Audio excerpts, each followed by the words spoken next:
नमस्कार दिव्यांग मित्र मैत्रिणींनो, दिव्यांगांचा आवाज बोलानुभवाचे या चॅनलमध्ये मी ओमकेश आपल्या सर्वांचं सहर्ष स्वागत करतो. आज महिन्याचा शेवटचा व्हिडिओ आपला प्रश्न उत्तरांचा व्हिडिओ म्हणजे नोव्हेंबर महिन्यातील जे काही आपले प्रश्न होते तर त्या प्रश्नांची उत्तर देण्याचा प्रयत्न करणार आहे. प्रत्येकाच्या कमेंट खाली तुम्ही जे काही कमेंट करता किंवा जे काही व्हॉट्सअपला मेसेज करता, जे काही फोन करून विचारता तर ते माहिती देण्याचा प्रयत्न करतोय, पण तरीही ती माहिती आपण विसरतो.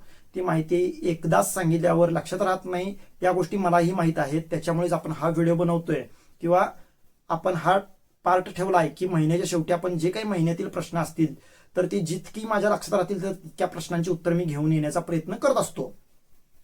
तर प्रश्न उत्तर सांगण्याआधी आपण व्हॉट्सअपला ग्रुप काढलेला आहे, मुलींचा वेगळा मुलांचा वेगळा.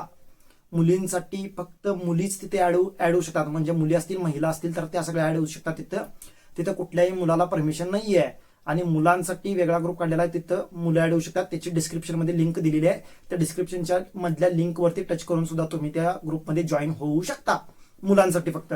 मुलींनी मुलांच्या ग्रुपला ऍड व्हायचं नाहीये, कारण बघतोय आपण आता परिस्थिती खूप बिकट होत चाललेली आहे. म्हणजे मालेगाव असेल किंवा कोल्हापूर जिल्ह्यामध्ये झालेली घटना, 2 घटना झाल्या. मालेगावमध्ये परत एकदा घटना झाली आपल्या दिव्यांग मतिमंद मुलीवरती, 13 का 16 वर्षाच्या मुलीवरती जे काय अत्याचार करण्यात आले, तर त्याचा आपण निषेध करूया. आपल्या ग्रुपतर्फे निषेध करूया, आपल्या दिव्यांगांचा आवाज या परिवारातर्फे निषेध करूया की या अशा गोष्टी घडतायत आणि अशा गोष्टी घडल्या नाही पाहिजेत. याच्यासाठी सुद्धा आपण काळजी घेतली पाहिजे. आपल्या घरामध्ये असणारे जे काही दिव्यांग मुलगी असेल किंवा नॉर्मल मुलगी, दिव्यांग मुलींना किंवा दिव्यांग महिलेला सुद्धा मुलं असतात, तर ते नॉर्मल असू देत किंवा दिव्यांग असू देत, त्याचा आपल्याला काहीही हे नाहीये. पण आपण आपल्या परिवाराची काळजी घ्या. त्यांना सांगा की कोण चुकीचं वागत असेल तर तात्काळ आपल्या जबाबदार जवळच्या आपल्या मोठ्या व्यक्तींना सांगायचं की ही व्यक्ती माझ्याशी चुकीचं बिहेव करतेय, चुकीच्या पद्धतीने टच करते, चुकीच्या पद्धतीने वागते, चुकीच्या पद्धतीने मला इशारा करते. काही असेल, मुलींनी न लाजता, मुलींनी न घाबरता सांगितलं पाहिजे. आणि याच्यामध्ये गृह खात्याने सुद्धा लक्ष घातलं पाहिजे. खरं तर देवेंद्र फडणवीस जे असतील किंवा बाकीचे दोन्ही उपमुख्यमंत्री असतील, यांनी सगळ्यांनी लक्ष घातलं पाहिजे. आणि हे जे प्रमाण होत आहेत तर याच्यासाठी एक वेगळा काहीतरी कायदा आणला पाहिजे. कायदा आणून असं शासन झालं पाहिजे की पुढचा करणारा, म्हणजे परत करणारा जर तो तसं कृत्य करायचा जरी प्रयत्न केला किंवा करायचा जरी विचार जरी केला तर त्याचा थरकाप उठला पाहिजे. अशा काहीतरी गोष्टी झाल्या पाहिजेत, ही विनंती आहे देवेंद्र फडणवीसजींना. पण ते ज्या वेळेला होईल त्यावेळेला होईल, पण आपण आपल्या आया बहिणीकडची काळजी आपण घेऊ शकतो. आणि फक्त आपल्याच नाही तर आपल्या आजूबाजूला फिरत असणारे महिला असेल, मुलगी असेल, तर ती सुद्धा आपली जबाबदारी आहे हे समजलं पाहिजे. आपण दिव्यांग आहोत म्हणून आपण दुबळे आहोत हे न समजता आपल्याकडे दुसरी म्हणजे एकाने आपण एखादा पार्ट आपल्या शरीराला नाही आहे, पण आपण कुठल्याही पद्धतीने कसं करून त्या व्यक्तीचं, त्या मुलीचं, त्या महिलेचं सुरक्षा करू शकतो, संरक्षण करू शकतो, एवढे आपल्या मनामध्ये जिद्द असली पाहिजे. आणि जर जिद्द असेल तर दिव्यांग काय करू शकतो किंवा दिव्यांग व्यक्ती काय करू शकते हे परवाच ब्लाइंड क्रिकेटच्या मुलींनी दाखवून दिलेलं आहे. ब्लाइंड क्रिकेटच्या मुलींनी दाखवून दिलेलं आहे की अशक्य काहीही नाही आहे या जगामध्ये. बॉल दिसत नाही, बॅट दिसत नाही, आपलाच खेळाडू पुढे खेळतोय की आपलाच खेळाडू माझ्या बाजूला उभा राहिलाय हे सुद्धा माहित नाही, तरी सुद्धा जगजेता बनणं हे खायची गोष्ट नाही आहे, लक्षात घ्या. त्याच्यामुळे पहिला सुरुवातीला मी आता जसं मालेगावच्या बाबतीत किंवा कोल्हापूरच्या बाबतीत निषेध प्रकट केलाय, तसंच महिला क्रिकेट टीमचं अभिनंदन करू इच्छितो की त्यांनी भारताची मान उंचावेल यासाठी प्रयत्न केला आणि ती मान उंचच राहील याची काळजी घेतली. त्याच्याबद्दल अभिनंदन आणि आभार तुमचं की असंच जग जिंकत राहा आणि भारताचा तुरा वर उंचावत राहा, एवढं सांगेन. आता व्हिडिओकडे वळूया. महिन्याचे जे काही प्रश्न आहेत तर ते काळजी घ्या सांगितलेलं आहे.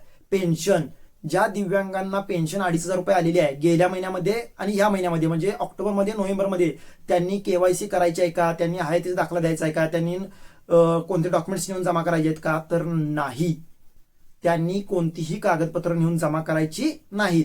ज्या दिव्यांगांना गेल्या महिन्यात 1,500 आले पण या महिन्यात 2,500 आले, त्यांनी कागदपत्र जमा करायचे आहेत का, त्यांनीही कागदपत्र जमा करायचे नाही आहेत.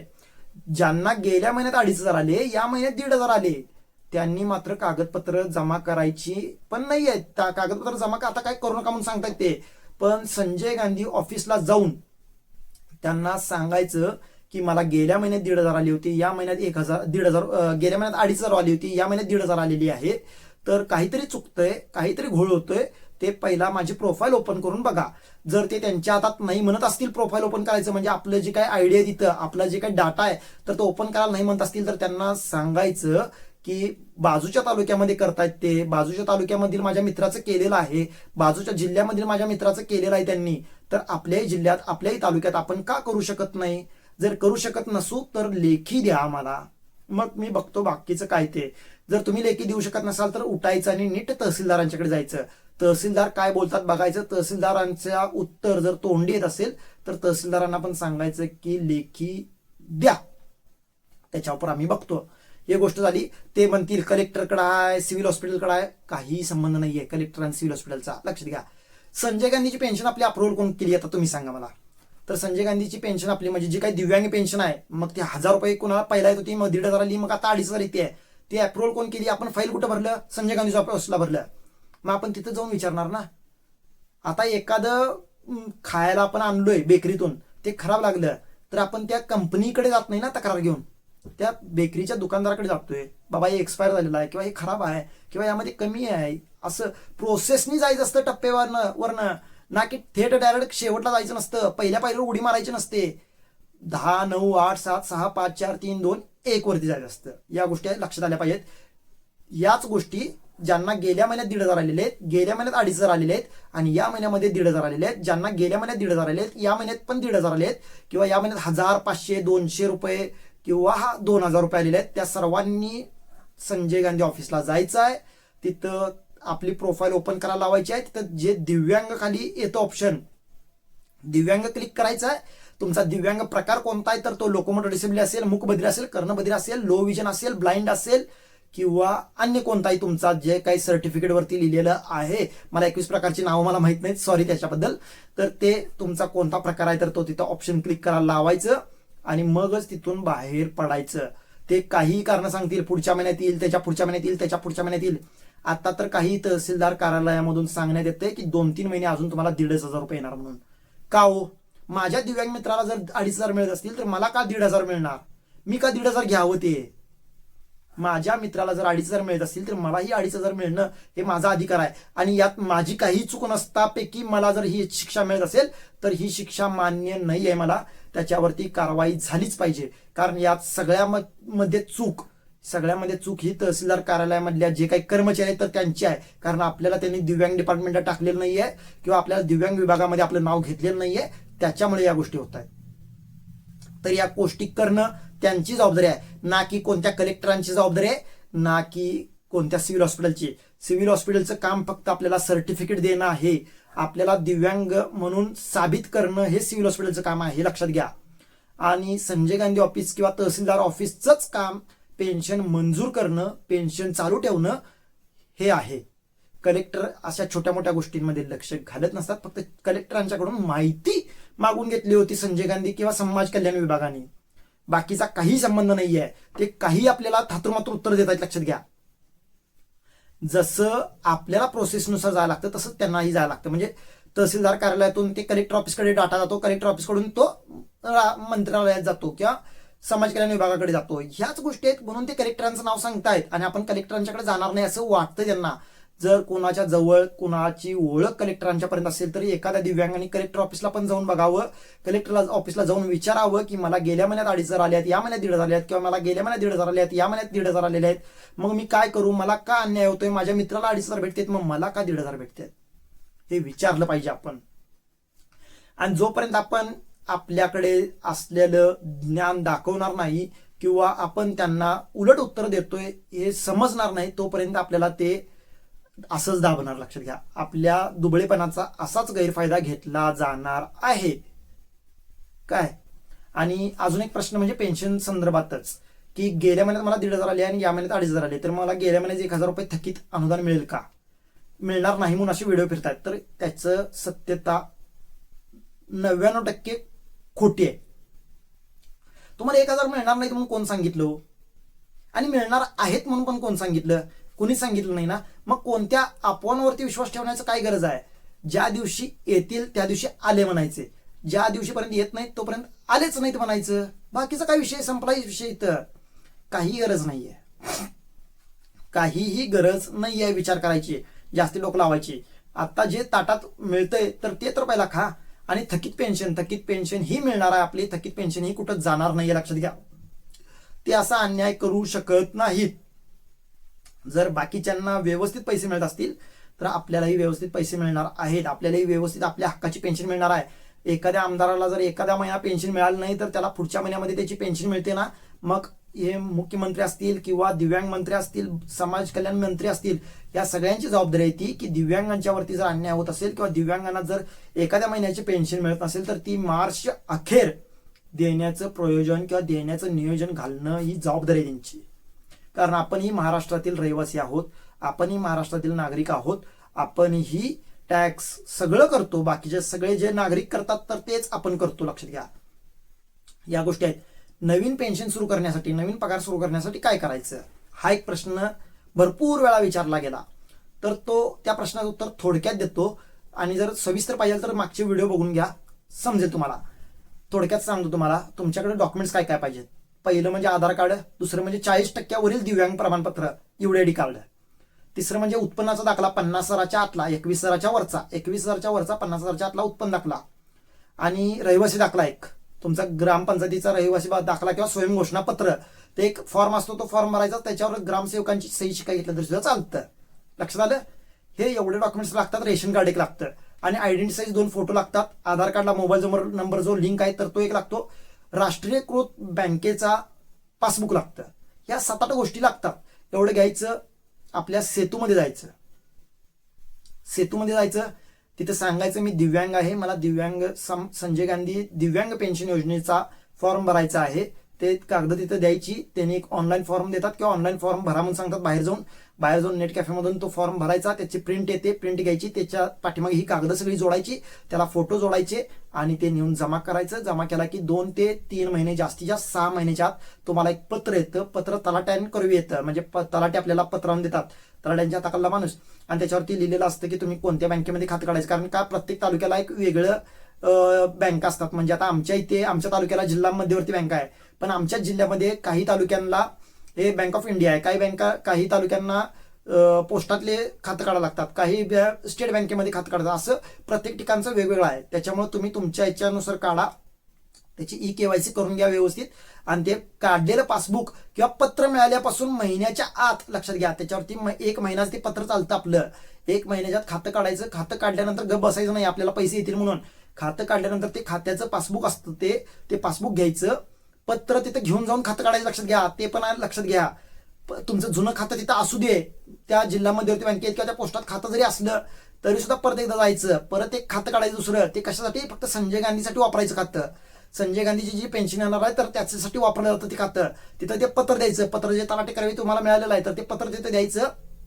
त्याच्या पहिला देण्याआधी एक 4-5 झेरॉक्स करून घरामध्ये ठेवायच्या आणि ते जमा करायचं. आणि म्हणजे तिथं जमा केलं, त्या पासबुकचं एक झेरॉक्स काढायचं, UID कार्डचं एक झेरॉक्स काढायचं, आधार कार्डचं एक झेरॉक्स काढायचं आणि त्या पत्राचं एक झेरॉक्स घ्यायचं आणि तुमच्या संजय गांधी ऑफिसला जायचं. संजय गांधी ऑफिसला जायचं आणि जमा करायचं आणि त्या पासबुकवरती शिक्का मारून आणायचा. शिक्का मारला की तुमची पेन्शन सुरू झालेली आहे. आलं लक्षात. तर या गोष्टी आहेत, या पगार चालू झाले आहेत. आणि त्यातलं एक पान ते मंजुरीचं पत्र आहे, तर ते एक पान तुमच्या फाईलला लावून जपून ठेवायचं, कारण कधीही त्याचा उपयोग लागू शकतो. ही गोष्ट झाली. ही गोष्ट समजली असेल अशी अपेक्षा आहे, खरोखर अशी अपेक्षा आहे. आणि कुठल्याही बँकेमध्ये खातं काढायला लागू शकतं, KYC करावं लागू शकते. या गोष्टी आहेत, पेन्शन संदर्भात समजलेल्या आहेत. आता दुसरं गोष्ट म्हणजे ज्या काही जिल्हा परिषदला योजना येतात, मग ते झेरॉक्स मशीन असेल, लॅपटॉप असेल, शिलाई मशीन असेल, गिरणी म्हणजे जे पीठ करायचं, शाळू किंवा गहू दळायचं मशीन असेल, किंवा ओला सुका मसाला दळायचा असेल, ह्या गोष्टी येतात. सायकल येते, व्हीलचेअर येते, बाकीच्या ज्या काही गोष्टी येतात, तर त्या सगळ्या योजनेसाठी आपण प्रत्येक वर्षी त्याचा लाभ घेऊ शकतो का, असं मला एका दिव्यांगाने विचारलं होतं. तर नाही रे बाबा, असं घ्यायला येत नाही लाभ. गेल्या वर्षी जर तू कोणत्या ह्या ज्या काही योजना आहेत त्यातल्या एकाही योजनेचा जर आपण लाभ घेतला असू तर पुढच्या वर्षी नाही, सलग 3 वर्ष लाभ घेता येत नाही.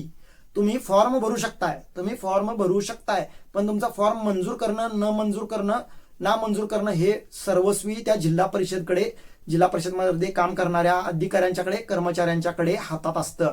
तुमचं डाटा बघितला जातो, तुम्हाला गेल्या वर्षी लाभ दिला आहे का हे पाहिलं जातं आणि मगच तुम्हाला त्याचा लाभ दिला जातो. तर गैरसमज काढून टाका की मी गेल्या वर्षी झेरॉक्स मशीन घेतलोय, मग या वर्षी शिलाई मशीन घेतो, पुढल्या वर्षी ओला सुका मसाला घेतो, त्याच्या पुढल्या वर्षी चटणीचं मशीन, डंग मशीन घेतो, त्याच्या पुढच्या वर्षी शेवायचं मशीन घेतो, त्याच्या पुढच्या वर्षी सायकल घेतो. हे नाही होत. तुम्हाला जर सगळ्या योजना मिळाल्या तर बाकीचे काय करणार दिव्यांग? बाकीच्या दिव्यांगांना लाभ मिळाला नको. कारण प्रत्येक जिल्हा परिषदेला किती येतात हो? 10-15 झेरॉक्स मशीन येतात, 10-15 लॅपटॉप येतात, 10-15 शिलाई मशीन येतात, 10-15 चटणी कांडप येतात. मग त्यात एका जिल्ह्यामध्ये किंवा एका तालुक्यामध्ये जवळपास हजारो दिव्यांग असतात. त्यातला तर 10-12 दिव्यांगांना एका वर्षी लाभ मिळाला, पुढल्या वर्षी 10-12 दिव्यांगांना, असं लाभ असतात ते. तर याचा कुठेतरी अभ्यास करा आणि सगळंच स्वतःला नाही, आपल्या इतर मित्रमैत्रिणींनाही मिळालं पाहिजे याचाही विचार करा किंवा याचाही अभ्यास करा. कारण जसं आपण पुढे जाण्याचा प्रयत्न करतोय तसंच आपलाही दिव्यांग मित्र किंवा मैत्रिणी ही पुढे गेली पाहिजे. राहू दे आपल्या पुढे जायचं, निदान आपल्याबरोबर तरी चालली पाहिजे हा विचार असला पाहिजे. मी पेक्षा आम्ही महत्वाचे असले पाहिजे. या गोष्टी आहेत. ई रिक्षा संदर्भात अजून काहीही अपडेट नाही आहे. नवीन काही अपडेट नाही आहे. ज्यावेळेला वेबसाईटवरती जात आहे तर त्यावेळेला सुद्धा तिथं काही अपडेट दिसत नाही आहे. लक्षात घ्या, काहीही अपडेट दिसत नाहीये. त्याच्यामुळे ई रिक्षाचं हे सांगू शकतो. परत तुम्ही महामंडळातून कर्ज काढणार असाल तर तिथं जामीनदार हे द्यावेच लागतात. मी मागच्या महिन्यातही सांगितलं होतं, याही महिन्यामध्ये सांगतोय, जामीनदार हे द्यावेच लागतात.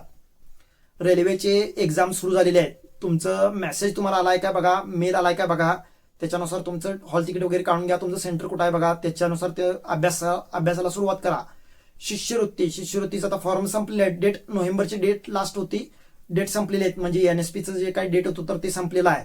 अजून काय प्रश्न तुमचा की पेन्शन आमची इथून आता ह्या महिन्यात 2,500 आले तर पुढच्या महिन्यात पण 2,500 येणार का? 100% येणार. काही घाबरायची गरज नाहीये, काहीही घाबरायची गरज नाहीये. आता 2,500 याला सुरू झालेले आहे तर 2,500च येणार आहे आपल्याला. डीबीटी, केवायसी, ई केवायसी जे यूडीआयडी कार्डचं आहे तर ई केवायसी लवकरात लवकर करून घ्यायची आहे.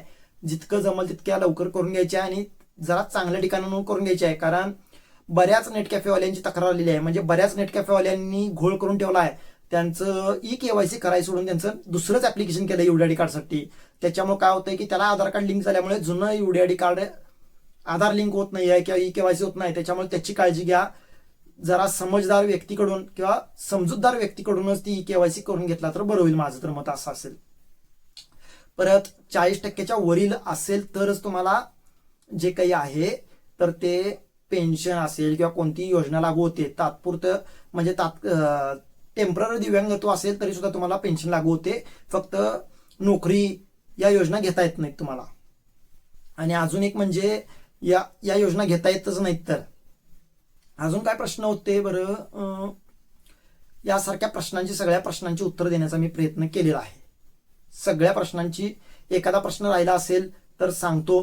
परवा जे म्हणजे बातमी फिरली की एसटी प्रवास फ्री झाला म्हणून, तर एसटी प्रवास फ्री झालेला नाहीये. मी मागच्या व्हिडिओमध्ये पण म्हणजे त्याच्यासाठी स्पेशल व्हिडिओ केला होता, एसटी प्रवासाला फ्री असं टायटल जरी दिलं असलं तरी तुम्ही पूर्ण व्हिडिओ बघितला नाही. व्हिडिओ पूर्ण बघा, त्याच्यामध्ये सांगितलेलं आहे की एसटी प्रवास फ्री झालेला नाहीये. फक्त वर्षा गायकवाडजी ज्या मुंबईच्या खासदार आहेत तर त्यांनी पत्र दिलं होतं किंवा त्यांनी एक अर्ज केला होता देवेंद्र फडणवीसजींना की मुंबईमधल्या मेट्रोला काहीतरी सूट मिळावी, काहीतरी सवलत दिव्यांगांना मिळावी. मग त्याच्यानुसार 3रा मेट्रो म्हणजे 3 नंबरची मेट्रो जी जमिनी खालून धावते तर त्यामध्ये 25% सूट देण्याचं काम हे देवेंद्र फडणवीसजींनी केलेलं आहे. आपण एसटी प्रवास फ्री होण्यासाठी प्रताप सरनाईकजींना विनंती करू शकतो. कारण प्रताप सरनाईकजी हे एसटी म्हणजे आपलं परिवहन मंत्री आहेत. तर त्यांना विनंती करू शकतो आपण. त्यांना विनंती करायची आहे, त्यांच्याकडून आपल्याला मिळणार आहे. त्याच्यामुळे अजून कुठल्याही शिवांजली असेल, शिवशाही असेल किंवा शिवज्योती असेल किंवा अन्य कोणत्या बाकीच्या लालपरी असेल, बाकी कुठल्याही बसमध्ये तुम्हाला 75% सूट मिळते. आणि तुमच्या बरोबर जर सोबत एक नॉर्मल व्यक्ती असेल आणि तुमचं दिव्यांगत्व 65%च्या वरील असेल तर तुम्हाला त्या सोबतीला पण 50% सूट मिळते, बाकीच्यांना मिळत नाही. जर तुमचं 40% किंवा 40% पासून 50% 65% पर्यंत जरी तुमचं दिव्यांगत्व असेल तर तुमच्या सोबत येणाऱ्याला 50% सूट मिळत नाही. आणि त्याच्यासाठी वेगळा पास काढावा लागत नाही. यूडीआयडी कार्डवरतीच आहे. यूडीआयडी कार्ड दाखवायचं त्यांना, यूडीआयडी कार्डवरतीच मला तिकीट द्यायचं म्हणायचं. जर ते तिकीट देत नसतील तर त्यांना सरळ सांगायचं की मी तिकीट पण मग काढत नाही. तुम्ही जर देत नसाल तिकीट तर मी काढत नाही, तिकीट राहू दे. आणि सांगायचं त्यांना की माझं यूडीआयडी कार्ड ठेवून घ्या आणि मी उतरल्यावर मला द्या. कारण चेकर जर पकडला तुम्हाला चेकर जर पकडला तर चेकरला सांगता येते माझं एवढे आयडी कार्ड त्यांच्या हातामध्ये आहे आणि त्यांनी मला तिकीट दिलेलं नाही आहे. कारण सर्वस्वी चूक ही कंडक्टरची असते. कंडक्टर म्हणजे वाहकाची चूक असते. कारण आता परिपत्रक भरपूर निघालेले आहेत, भरपूर परिपत्रक निघाले आहेत महामंडळाचे, जे सांगतात की एवढे आयडी कार्डवरती त्यांना प्रवास करू द्यावा, त्याच्या सोबतीला पण प्रवास करू द्यावा, हे सांगण्यात आलेलं आहे. पण या कंडक्टरांच्याकडे किंवा या वाहकांच्याकडे त्या अभ्यास करायचा, ते वाचायचा वेळ नसल्यामुळे या गोष्टी आपल्याला फेस कराव्या लागतात. फेस करायच्या नाहीत. कधीही अडचण आली तर माझ्याकडे GR आहेत किंवा माझ्याकडे परिपत्रक आहेत, तुम्ही मागू शकता, मला फोन करू शकता, मला फोन करून तुमची अडचण सांगू शकता. मी तिथं तात्काळ तुमचं शंका सोडवण्याचं काम करू शकतो, 100% करू शकतो. आणि अजून एक, डोळ्याने, कानाने आणि तोंडाने तुम्ही जर 100% दिव्यांग असाल तरच तुम्हाला रेल्वेमध्ये पास मिळतं, रेल्वेमध्ये कन्सेशन मिळतं, अन्यथा मिळत नाही. बाकीच्यांना मात्र त्यांचं 40%वरील दिव्यांगता असेल, मग हाताचं, पायाचं, मानेचं किंवा उंचीचं, सगळ्यांना त्यांना मात्र 40%च्या वरील दिव्यांगांना, त्या सगळ्या दिव्यांगांना 40%च्या वरच्या ज्यांचं प्रमाणपत्र 100%पर्यंत आहे, मल्टिपल डिसेबिलिटी सगळे त्यात येतात, त्यांना मात्र 75% सूट, 50% सूट, 30% सूट, 60% सूट असे मिळते सूट. लक्षात घ्या. ती त्या आपण कोणतं तिकीट काढतोय त्याच्यावरती राहतं. म्हणजे जनरलचं तिकीट काढतोय की स्लीपर कोचचं काढतोय की थर्ड एसीचं काढतोय की 2 टायर एसीचं काढतोय याच्यावरती अवलंबून असतं. आणि डोळ्याने जर लो विजन जरी तुम्ही 100% असाल तरी सुद्धा तुम्हाला दिव्यांग प्रमाणपत्र रेल्वे पास मिळतो. मलाही मिळालेला आहे. आलं लक्षात. आणि आपण आपल्याकडे एवढे आयडी कार्ड असेल तर आपण दिव्यांग डब्यातून जनरलचं तिकीट काढून आपण प्रवास करू शकतो. बिना तिकीट काढता प्रवास करू शकत नाही. फक्त दिव्यांग डब्यात आपण का बसू शकतो, कारण आपण आपल्याकडे दिव्यांगत्वाचं एवढे आयडी कार्ड आहे, त्याच्यामुळे आपण दिव्यांग डब्यामध्ये दिव्यांगांसोबत, आपल्या मित्रमैत्रिणींसोबत आपण बसून प्रवास करू शकतो. यात कोणतीही शंका नसावी. या गोष्टींची उत्तर देण्याचा प्रयत्न केलाय. व्यवसायासाठी महामंडळाकडून कर्ज काढताना जामीनदार लागतातच. पेन्शन ज्यांची गेल्या महिन्यात, या महिन्यात 1,500 आलेली आहे, त्यांनी आता तरी लवकरात लवकर जाऊन तुमची KYC कंप्लीट करून या, समाज कल्याणला, किंवा तुमचे डॉक्युमेंट्स दाखवून त्यांचं ते ऑप्शन क्लिक करून या. ऑप्शन क्लिक करायला ब्लॉक आहे वगैरे म्हणत असतील तर एकदा ओपन करून आम्हाला दाखवा म्हणायचं, त्याशिवाय मी इथून जाणार नाही म्हणायचं. आणि तरी सुद्धा ते उडवाउडीची उत्तर देत असतील तर त्या संजय गांधीच्या मेन अधिकारी आहेत तर त्यांना गाठ घ्या किंवा तहसीलदारांना गाठ घ्या आणि तुमची प्रश्न सोडवून घेतल्याशिवाय तिथून यायचं नाही. आणि जाताना एकटे जाऊ नका, तर 5-10 जण जावा. म्हणजे वजन तिथे जास्त पडतं किंवा तुमचं दबाव तिथे जास्त पडतो. दबाव जास्त पडल्यामुळे त्यांना ते काम करावंच लागतं. याच गोष्टी आहेत. प्रत्येक गोष्टीचं उत्तर देण्याचा प्रयत्न केलेला आहे. काही राहिला असेल माझ्याकडून एखादा प्रश्न तर मी तुमची गांभीर्यपूर्वक क्षमा मागतो आणि आता थांबतो. जय महाराष्ट्र, जय दिव्यांग.